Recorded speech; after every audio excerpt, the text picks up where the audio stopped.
देव भगवान महादेव शिव और जगत जननी मां जगदम्बा के चरणों में नमन करते हुए मां गंगा के तट पर हरिहर की इस नगरी में मैं सभी संत चरणों में नमन करता हूं, प्रणाम करता हूं। मेरा कोटि कोटि प्रणाम है। ये जो धर्म संसद है, इस धर्म संसद की विशेषता ये धर्म संसद तो और भी संस्थाएं करती है, लेकिन इस धर्म संसद की विशेषता यह है कि पूरी दुनिया का जो सबसे बड़ा कैंसर है इस्लामिक जिहाद, ये धर्म संसद केवल उसी विषय पर चर्चा करने के लिए आयोजित की गई है। देखिए, 1400 साल पहले एक राक्षस ने जन्म लिया अरब में, और उस राक्षस ने हमारे बहुत सारे मठ मंदिर तोड़े अपने जन्म के साथ ही, और उसने नई परंपरा स्थापित की। ये जो बातें मैं बोल रहा हूं, ये बातें मैंने एक महापुरुष के नाम से के मुंह से सुनी थी। उस महापुरुष का नाम था श्री बैकुंठलाल शर्मा प्रेम सिंह शेर, जिनके आप चित्र देख रहे हैं। एक चित्र वहां है और एक चित्र यहां है। ये इस्लाम के बारे में, धर्म के बारे में मेरे गुरु हैं। ये जितना भी कुछ मैं बोलूंगा ये मैंने इन्हीं से सुना है। आज इनकी जयंती है और ये हम इन्हीं की स्मृति में ये सारा कार्य हम लोग करते हैं, क्योंकि ये इनका ज्ञान है। ना एक मठ बचेगा, ना एक मंदिर बचेगा। हमारी सारी बहन बेटियों को सामूहिक बलात्कार के बाद मंडियों में बेच दिया जाएगा। भारत पर कब्जा होने के बाद इस्लाम का जिहाद दुनिया में सबसे शक्तिशाली होगा, और फिर दुनिया में कोई किसी भी मजहब का मानने वाला हो, पंथ का मानने वाला हो, हर व्यक्ति के घर तक ये जिहाद पहुंचेगा। भारत के खत्म होने के बाद न अमेरिका सुरक्षित रहेगा, न कनाडा सुरक्षित रहेगा, न ऑस्ट्रेलिया सुरक्षित रहेगा, न यूरोप सुरक्षित रहेगा। और हो सकता है बहुत सारी ये जगह तो भारत के खत्म होने तक ही खत्म होनी शुरू हो जाए।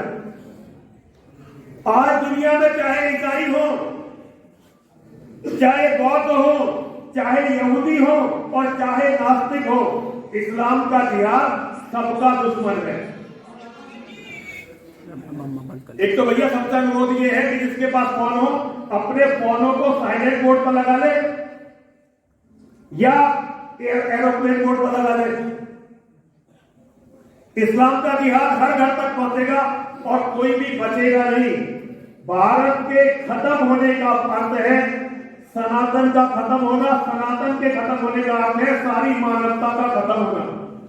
पिछले 1400 साल में केवल एक कौम इन जिहादियों से हारी है, उस कौम का नाम है हिंदू। ऐसी कौम जो छोटी मोटी कौमें थी, 2-2, 3-3, 4-4, 5-5 लोगों की कौमें थी, जैसे मिस्र में लोग कुछ लोग रहते थे, ईरान में कुछ लोग रहते थे, लेकिन वास्तव में वो सनातनी ही थे। वो कोई अलग सभ्यता नहीं थी।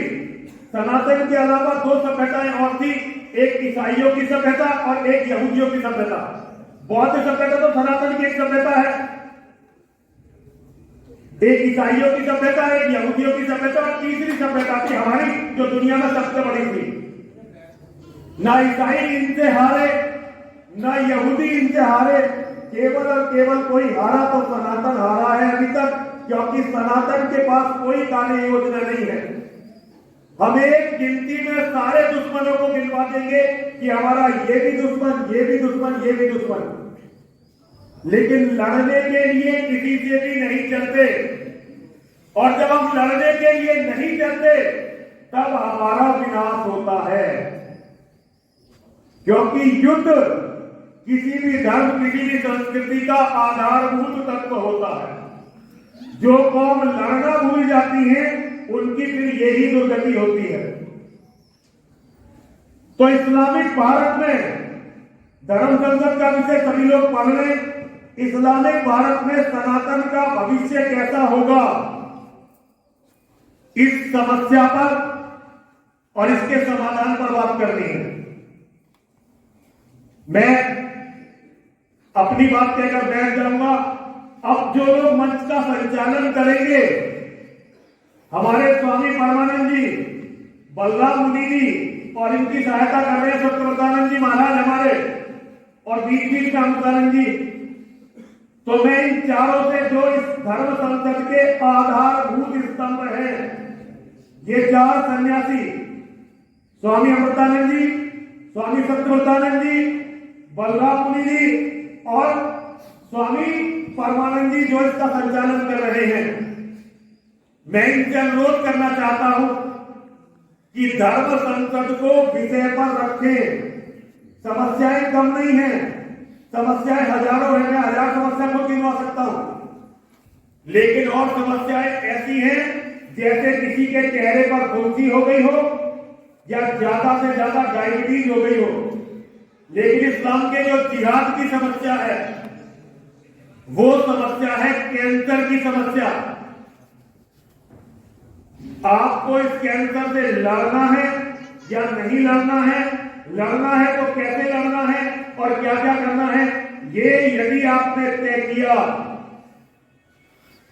तो कुछ बच सकता है। और अगर अभी भी हम ये तय करने में नाकामयाब रह गए, अपना कोई हम चार्ट ऐसा रूट मैप बनाने में नाकामयाब रह गए जो हम अपने इन बच्चों को दे सके कि बच्चों कल तुम्हें करना क्या है, तो सारे विनाश के जिम्मेदार हम लोग होने वाले हैं जो अपने आप को धर्मगुरु कहते हैं। हमारा रोज यहां 11 बजे से 2 बजे तक सन्यासियों का, धर्मगुरुओं का सेशन रहेगा, और उसके बाद ये जो देश के कोने कोने से बच्चे आए हुए हैं, ये बैठकर मनन चिंतन करेंगे। ये धर्म संसद सुबह तीनों दिन 11 बजे से शुरू होकर अनवरत चलती रहेगी, तीनों दिन अनवरत चलती रहेगी। 1 बजे रात के 12 बजे तक, 1 बजे तक, जब तक आप चर्चा करते रहेंगे हम लोग चर्चा करते रहेंगे। और 3 दिन की इस धर्म संसद के बाद ये कार्यक्रम यही खत्म नहीं हो जाएगा, ये कार्यक्रम आगे बढ़ेगा। हम एजेंडा बनाएंगे और एजेंडे पर चलने का प्रयास करेंगे। तो अब मैं इस मंच को दे रहा हूं, स्वामी परमानंद जी बहुत ही योग्य सन्यासी हैं, युवा सन्यासी हैं, और हम बहुत बोल चुके, बोलते बोलते हमारी सारी एनर्जी खत्म हो गई। अब ये जो 4 लोग हैं, इस आशा और विश्वास के साथ हम हैं, स्वामी ललितानंद जी बैठे हुए, देखो हम जो है बूढ़े लोग जो हैं, हम इनके साथ हैं। वैसे तो हम इनसे ज्यादा युवा है स्वामी जी, ये गलत फहमी में ना जाते हो, हम इन चारों से ज्यादा युवा हैं, लेकिन उम्र फिर भी अपना एक असर रखती है और उम्र के साथ थकान होने लगती है। मैं बहुत आशाओं के साथ, बहुत विश्वास के साथ अपने कार्य को युवा पीढ़ी को दे रहा हूं। हम सहायक के रूप में इनके साथ रहेंगे, जब इन्हें मदद की जरूरत होगी हम कंधे से कंधा लगाकर इनके साथ रहेंगे। लेकिन अब ये इनका कार्य है कि ये कैसे स्वयं की रक्षा करेंगे और धर्म की रक्षा करेंगे और अपने समाज की रक्षा करेंगे। बहुत विश्वास के साथ मैं आमंत्रित करता हूं स्वामी परमानंद जी को, वो आएंगे और पूरे मंच को विषय के चारों तरफ ही रखेंगे। विषय भटकना हम हिंदुओं की बहुत पुरानी आदत है, एक बार हम विषय भटकते हैं फिर बस भटक जाते हैं। तो मैं स्वामी जी से अनुरोध करता हूं, स्वामी जी आए, मां और महादेव हम सबको सद्बुद्धि दे, हम इस योग्य बने कि हम सनातन की रक्षा कर सकें, हम इस योग्य बने कि हम अपने धर्म की रक्षा कर सके, अपने मठ मंदिरों की रक्षा कर सके, अपने परिवारों की रक्षा कर सके, अपनी नारियों की रक्षा कर सके, अपने बच्चों की रक्षा कर सके। इसके लिए सबसे पहले मां और महादेव हमें सद्बुद्धि दे, हम साथ रहना सीखे, एक दूसरे का साथ देना सीखे। धर्म संसद के शुभारंभ के लिए आप सभी जो इस ऐतिहासिक पल के साक्षी बन रहे हैं, उन सबको बहुत बहुत शुभकामनाएं हैं। सभी संत चरणों में मेरा दंडवत प्रणाम है। हर हर महादेव, हर हर महादेव, हर हर महादेव।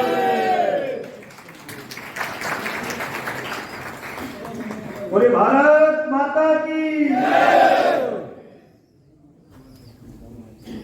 पूज्य चरण महामंडलेश्वर।